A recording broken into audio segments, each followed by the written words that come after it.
Hello, I'm Christine Schmidt. I'm a clinical social worker and a member of Eastern Group Psychotherapy Society. I'm a co-chair, co-founder also, of the work group for racial equity. And my name is Rudy Lucas. I also am an LCSW. That's what the state of New York has licensed me as, but I've rebranded myself as a liberation psychotherapist. My practice is here in New York City, in Greenwich Village. I know we so much appreciate the opportunity to talk about the work group for racial equity. Okay, Eastern Group Psychotherapy Society invited Rudy and myself to form the work group for racial equity. It was around 2015. We were newly elected members of the board, and rather than contribute our passions to an existing committee, we were invited to start a committee because the board at that time knew of our commitments and increasing collaborative work around racial equity and racial literacy.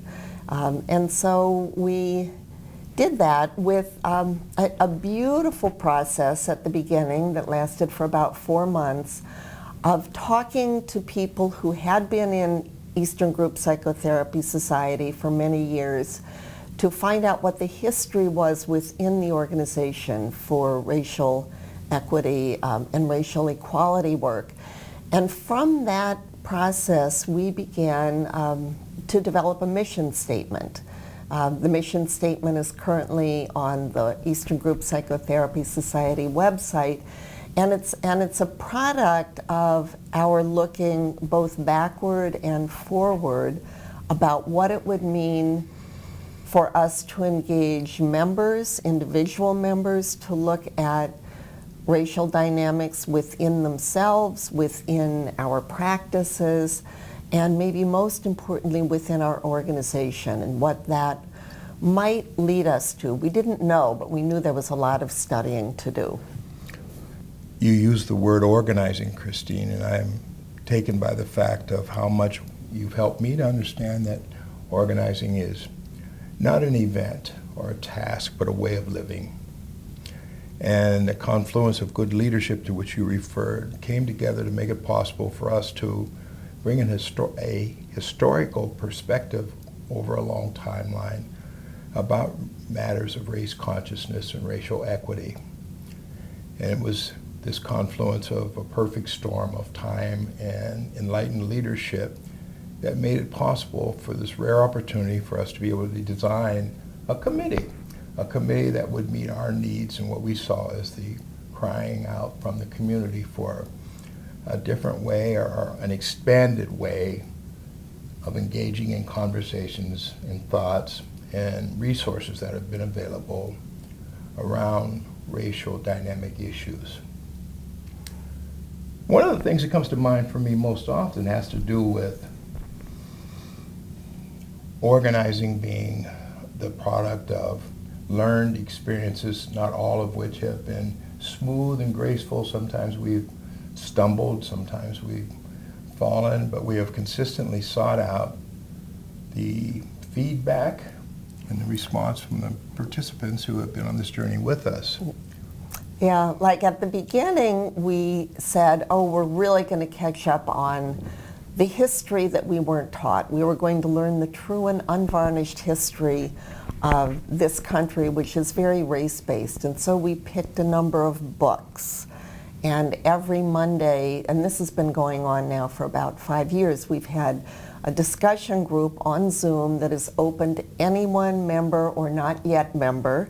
And it's a fairly simple drop-in group, but we talk about the content and our feelings that come up as we learn the history of the transatlantic slave trade, the domestic slave trade, the mass incarceration. So we've done a lot of reading, but with that came our awareness that not everyone learns through text and reading. And so, Rudy, do you want to describe the witness for history and the back to natural and some of the events that we've done? I'm so excited, Christine, to be able to talk about these lived experiences when we, most recently in the MLK weekend, Martin Luther King weekend last year of 2019, we were able to marshal 36 New York City psychotherapists for a 2.5-day sojourn through Montgomery, Alabama's Legacy Memorial Museum for Peace and Justice. Some have referred to it as the Lynching Museum, but it's a life-changing experience that goes along with this notion of the lived rather than the textbook or the modeled papers and journals that have been the source of all of our learning for so long. Coupled with that have been some other lived experiences of the sort where we've had the panel discussion with filmmakers who talk about hair. Yeah. Do you remember that? But before you move away from the Witness to History expedition, because I know we're talking to people who are group people, Yeah. and I want to talk about something unique about this 2.5-day experience that we did with group people and their significant others. And it was very emotional as well as educational. And so we had 3 debriefing groups that were part of that process so that people could learn and be in group together. And it was a racially mixed group. So it was at times particularly difficult, challenging, and very important for participants and for us in the organization. And so we do approach all this learning as this is something about us as members of a racialized identity group, but we are going to do it as a group, and that was a huge. perfect Yeah. punctuation mark to the end of an emotional day that followed each of our 2.5 days, and it was led by skilled group facilitators who invited that emotional experience into the room and broached the subject. Cross-racial boundaries were crossed and made for a very powerful. I'm going to just take a moment to tell you the highlight of that experience for me had to do with walking through an enclosed tunnel leading from the Mobile River, which was enslaved Africans were disembarked from transatlantic slave crossings and brought in shackles onto that deck, and a tunnel that took them up to a higher ground.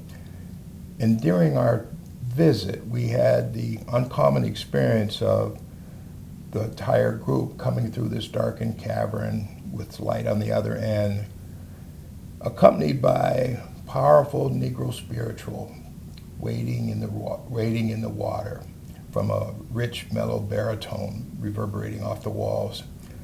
And I could feel the emotional experience welling up in the thought about my ancestors approaching the unknown from something that had been so radically different, when one of our fellow travelers in our group had me by the elbow. He put his arm inside my arm, and he very quietly and wordlessly held me, metaphorically and symbolically, through that as this baritone is running through that cavernous space. And that was another feature that happened on the buses when we traveled between Tuskegee and Montgomery. Yeah. That was educational and Q&A kind of thing as well. Yeah. Where do you go from here? Is this an open group, or is this something that... We'll talk about that. Okay. Okay, this is an open group. I mentioned before that it's for members and not yet members. I don't like to say non-members. I like to think of not yet members. We have an organizing team that meets every month to plan events, select the content for the next discussion groups. And our organizing team has grown from 5 people to 14 people. And part of our mission was to have an impact on the organization. And so I think that is something that we are continuing to try and bring more and more awareness of our history and our responsibility moving forward. as we have learned the true unvarnished history of this country, we thought, oh, how can we as a group psychotherapy society committed to mental health and mental well-being make some contributions to repair some of this long historical damage. And one immediate contribution that we've been able to make is development of a reparations scholarship for African-descended people who are candidates in the group training program, where we've been able to fund enough so that 2/3 of the tuition is waived. Now, this is not a needs-based, it is not a merit-based scholarship, it is solely based on the historical damage done to people of African descent. And if they are qualified and accepted in the program, it is automatically granted. So that's something that we're very proud of and that we're continuing to do. And many of us in our private work have begun to look at how we structure our fees based on addressing historical inequities. So we call them reparations fees or reparations scholarships. But now that we've talked about reparations, leading to perhaps what we expect is going to be the seminal period for the forthcoming year. At least, yeah. And moving forward, what maybe in this country we have become more aware of, there have been efforts to make reparations for slavery since the end of the Civil War, before the Civil War even, to no avail. However, there's a momentum in the last, say, year and a half, 2 years since Ta-Nehisi Coates' wonderful article in Atlantic that has kind of put it in our awareness. And so about a year ago in Eastern Group Psychotherapy Society, we began talking about what would it mean for our organization to make a commitment to support reparations for slavery. And we talked about it and we studied and last summer even drafted a statement that we presented to the board and had a lot more conversation in many board meetings that began with people not quite understanding why that was, what it had to do with group therapy workers now. Anyway, eventually, and after many more meetings, the board in February of 2020 unanimously adopted the statement to support reparations for slavery. And it is based on the United Nations principles of reparations. So it is it's a very wide, broad definition that also looks at healing and repair of trauma. And as mental health workers, who but to be on the front line of healing and repair of trauma, but mental health people. Some of that scholarship has been founded upon the recognition that trauma is a feature of all of our work. And when it became clear that the bestower of the trauma is equally as offended and injured and assaulted almost, in that the person who keeps a foot on the neck is the receiver of tremendous toxicity as well. And it's in the interest of places that have addressed these reparation efforts in various parts of the world have been shown to bring a community, a national, and we expect growingly an international recognition that it's a fair trade is a good deal, that it's the right thing to do, but it's also the very healthful thing to do. And as mental health practitioners, we know that we speak about trauma and healing as a core and center of our work. And when it became clear that people who were the benefactors of the transatlantic slave trade were equally victimized by its implementation, its ongoing, lingering historical effects. So we're very excited to have this as a published part of our website, as a published part of our mission statement. Check the Eastern Group Psychotherapy Society website, egps.org. The work group for racial equity postings and events will be listed on there. We also encourage people to sign up on the mailing list. All of our events go out on MailChimp. You do not have to be a member yet.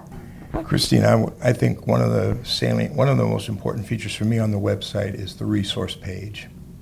In that resource page is what I've often thought of could be a syllabus for a Black Studies program at a university or a college. I'm not an unbiased observer, but that in itself is worth the venture.